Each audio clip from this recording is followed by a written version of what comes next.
video on the role of Christianity in the slave trade, with a special focus on the Catholic Church.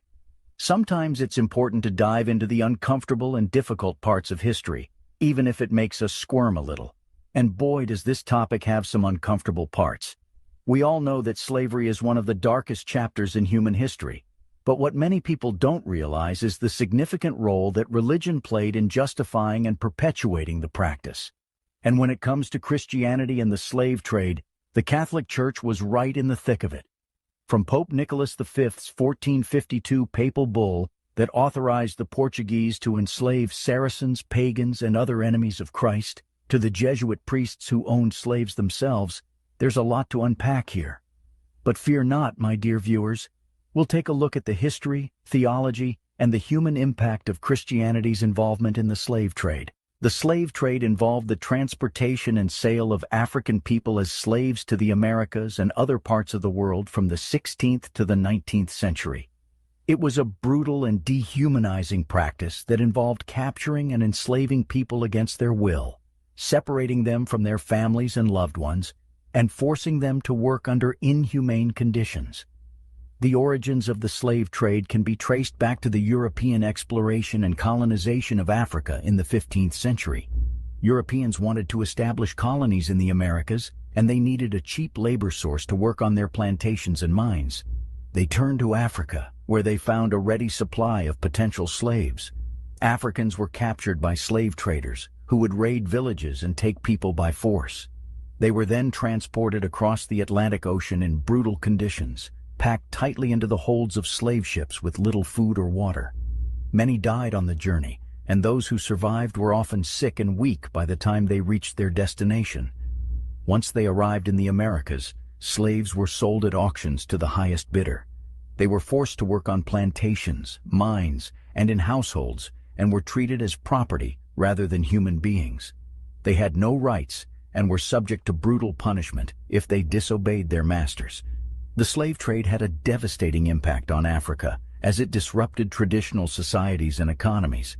Many African communities were weakened by the loss of their people, and some were destroyed entirely. The Catholic Church was heavily involved in the slave trade, as it was seen as a way to spread Christianity to Africa and the Americas. Christianity played a significant role in the transatlantic slave trade, with many Christian leaders and institutions supporting and profiting from the practice. This fact is often overlooked, as many people associate Christianity with benevolence and goodwill. However, the reality is that many Christian leaders and institutions were complicit in the slave trade, and it is important to understand their role in this dark chapter of history. One of the most notable Christian institutions involved in the slave trade was the Catholic Church, and many Catholic leaders continued to own slaves and profit from the trade. The Church also played a role in justifying the slave trade, with some church leaders arguing that it was a necessary evil to bring Christianity to Africa. The role of the Catholic Church in the transatlantic slave trade is a complex and controversial topic. The Catholic Church was one of the most powerful institutions in the world during the era of the slave trade, and its involvement in this system of human trafficking has been the subject of much debate and scrutiny. While some argue that the Catholic Church was complicit in the slave trade, one of the most significant roles the Catholic Church played in the slave trade was its involvement in the colonization of the Americas. The Church played a significant role in the Spanish and Portuguese colonization of the Americas, which led to the forced labor of millions of indigenous peoples and Africans. The Church played a key role in the justification of these practices, using religious doctrine to argue that the enslavement of non-Christian peoples was justified. For example, in 1452, Pope Nicholas V issued the papal bull Dum Diversas, which gave the Portuguese monarchy the right to enslave non-Christians. Furthermore, the Catholic Church was involved in the sale and ownership of slaves. Many of the wealthiest and most powerful individuals in Europe and the Americas during the era of the slave trade were Catholic, and many of them owned slaves. The Church itself also owned slaves, with some religious orders, such as the Jesuits, owning plantations and using slave labor. The Church also profited from the slave trade, as it collected taxes on the sale of slaves in its territories and used the proceeds to fund its activities.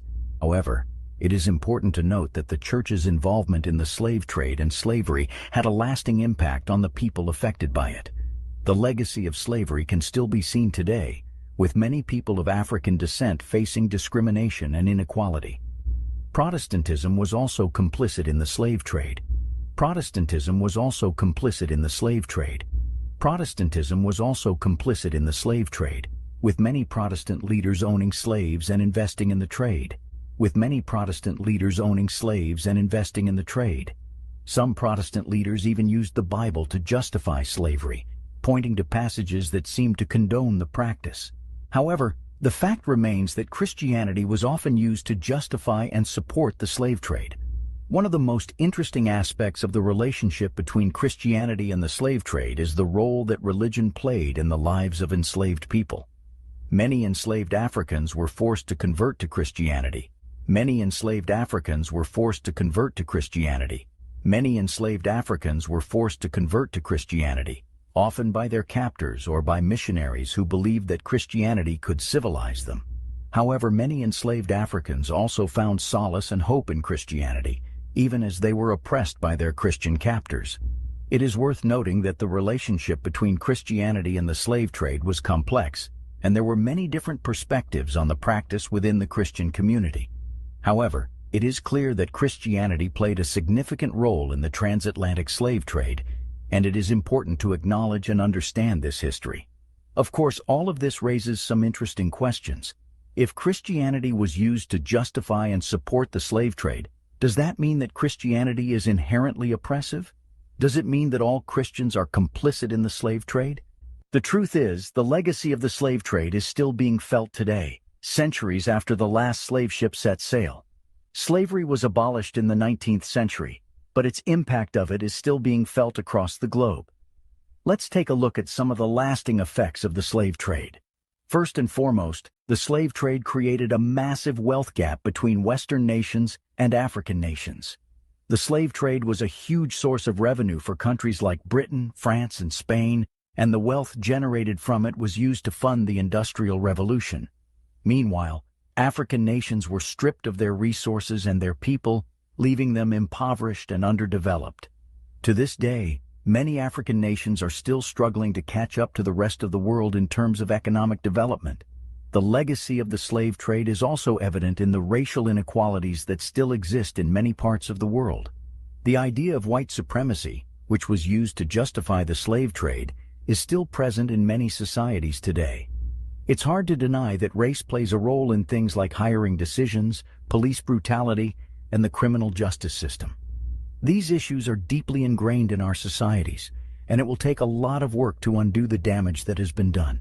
One of the most insidious legacies of the slave trade is the notion of whiteness itself. The idea of a white race is a relatively recent invention, and it was created in large part to justify the subjugation of non-white peoples. The idea that there are inherent differences between races, and that some are superior to others, has been used to justify everything from slavery to colonialism to genocide.